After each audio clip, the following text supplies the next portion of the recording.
Votre troisième mois de grossesse s'achève. La fatigue est encore souvent assez présente, mais vous allez bientôt vous sentir beaucoup mieux. Votre ventre continue de s'arrondir, pour votre plus grand bonheur.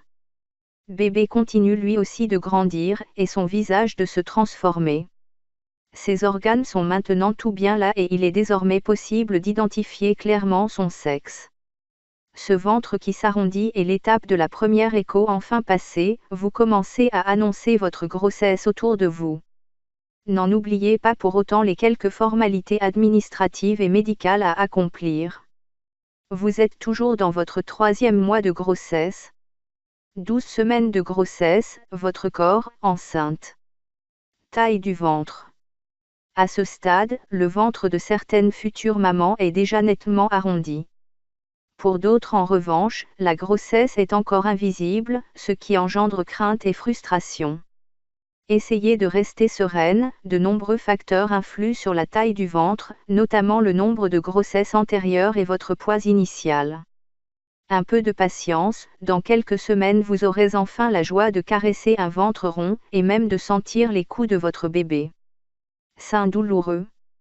Certaines femmes trouvent leur sein plus sensible voire douloureux. Pour vous soulager, pensez à porter un soutien-gorge adapté, à la bonne taille. Vous pouvez également en porter un la nuit, mais préférez-le alors sans armature. Une petite astuce si vos seins sont très tendus, soulagez l'inconfort en appliquant des gants de toilette imbibés d'eau froide. Le soulagement est immédiat. Risque de fausse couche. Les futurs parents attendent impatiemment le cap fatidique des 3 mois, lorsque le risque de fausse couche diminue nettement.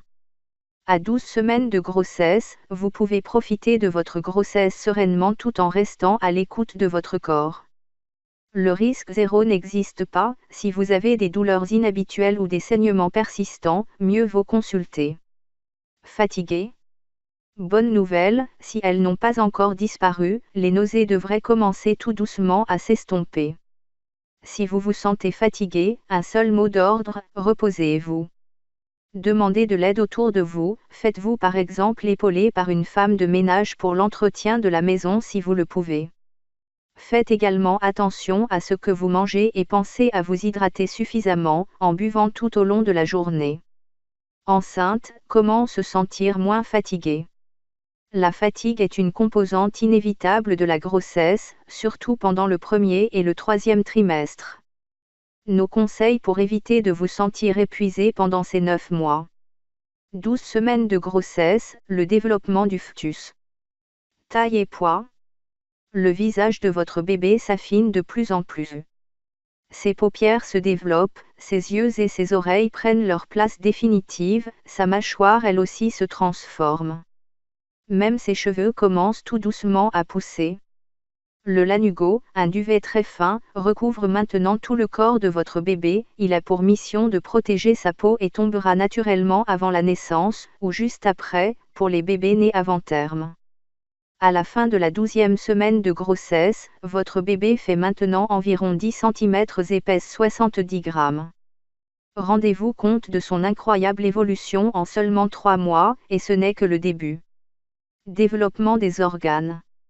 À ce stade de développement, tous les organes, ainsi que le squelette, de votre enfant sont formés. Ils se mettent tous à fonctionner normalement. Son système nerveux et ses muscles sont maintenant actifs, on peut désormais dire que votre bébé bouge de manière volontaire, même si vous ne le sentez pas encore.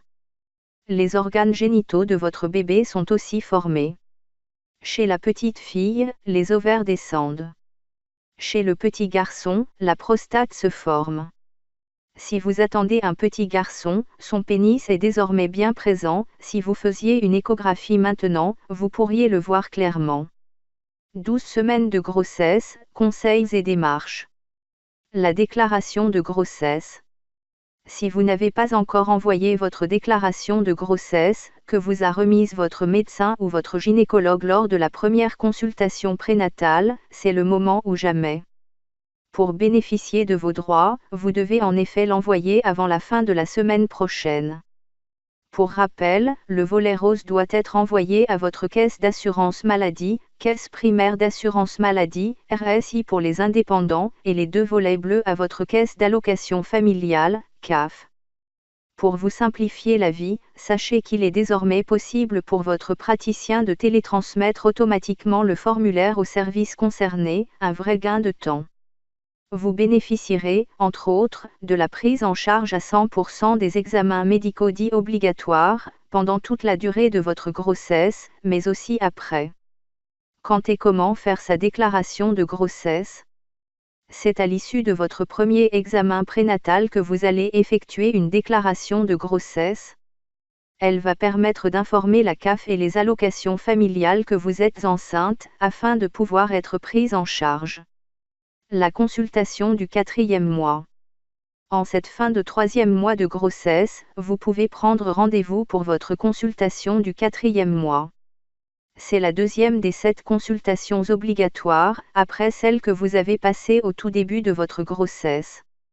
Maintenant, vous devrez en prévoir une chaque mois jusqu'à la naissance. Ces visites, que vous pouvez effectuer chez votre gynécologue ou une sage-femme, sont l'occasion de faire un examen médical complet et de faire le point sur l'avancée de votre grossesse. Elles sont aussi l'opportunité de poser des questions et de vous confier sans crainte sur vos doutes et vos interrogations.